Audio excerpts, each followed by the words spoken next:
Hello! இன்றைக்கி ஒரு சூப்பரான ரெசிபி தான் பார்க்க போகிறோம். என்னென்னு பார்த்தீங்கன்னா, கருப்பு உளுந்து சட்னி தான். எப்படி செய்யலான்னு பார்க்கலாம் வாங்க.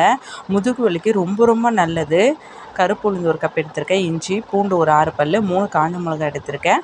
2 ஆனியன் கட் பண்ணி வச்சுருக்கேன். பாருங்கள், கொஞ்சமாக புளி எடுத்திருக்கேன். கருவேப்பிலை கொஞ்சம் எடுத்திருக்கேன். 1 தக்காளி எடுத்திருக்கேன். இப்போ வாங்க எப்படி செய்யலான்னு பார்க்கலாம். இப்போ கடாயில் 2 ஸ்பூன் அளவுக்கு ஆயில் ஊற்றிடுறேன்.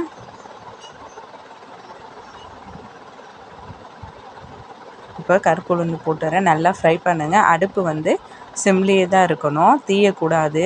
இந்த கருப்பு உளுந்து சட்னியில் நிறைய ஹெல்த் பெனிஃபிட் இருக்குது. குழந்தைங்கள்லேருந்து பெரியவங்க வரையும் எல்லாருமே இந்த சட்னியை சாப்பிட்லாம். குழந்தைங்களுக்கு 1 வயசுக்கு அப்புறம் கொடுக்க ஆரம்பிச்சிடுங்க.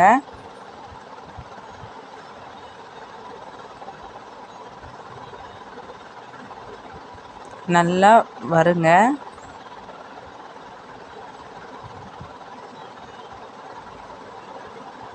நான் ஆல்ரெடி வந்து கருப்பு உளுந்தில் இட்லி பொடியும் போட்டிருக்கேன். அதையும் பாருங்கள். கண்டிப்பாக ட்ரை பண்ணுங்கள். 2மே சூப்பராக இருக்கும். எங்கள் வீட்டில் இட்லி பொடிக்கு கருப்பு உளுந்து இட்லி பொடி தான் எப்பயுமே. பாருங்கள், இன்னும் கொஞ்சம் நேரம் நல்லா வருங்க. நான் உங்களுக்கு டிஸ்கிரிப்ஷனில் கருப்பு உளுந்து இட்லி பொடியை போடுறேன், பாருங்கள். இப்போது காஞ்ச மிளகா, பூண்டு, இஞ்சி ஆட் பண்ணிடலாம். காரம் அதிகமாக வேணும்னா இன்னும் 1 காஞ்ச மிளகா கூட ஆட் பண்ணிக்கோங்க. நான் குழந்தைங்களுக்கு கொடுப்பேன், அதனால் காரம் வந்து கம்மியாக தான் போடுவேன். புளி கொஞ்சமாக ஆட் பண்ணிடலாம். இப்போ வெங்காயமும் கருவேப்பிலையும் ஆட் பண்ணிடுறேன். நல்லா வதக்குங்க.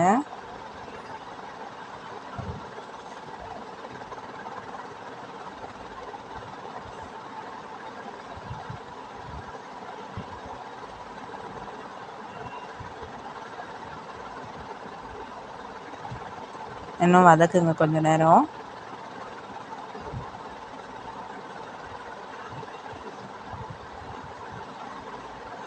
என் பையனுக்கு இந்த சட்னி ரொம்ப பிடிக்கும். தக்காளியும் ஆட் பண்ணிடுறேன்.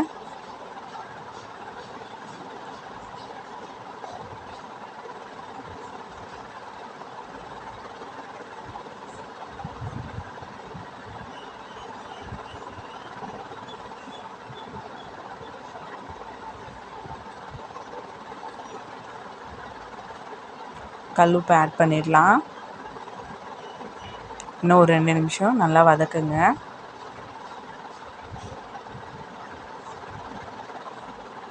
வெள்ளை உளுந்தை விட கருப்பு உளுந்தில் தான் நிறைய ஹெல்த் பெனிஃபிட் இருக்குது. முடிஞ்ச அளவுக்கு கருப்பு உளுந்தை நிறைய எடுத்துக்க பாருங்கள். இப்போ நல்லா ஆற வச்சுட்டு ஒரு மிக்ஸி ஜாரில் போட்டு அரைச்சிடலாம்.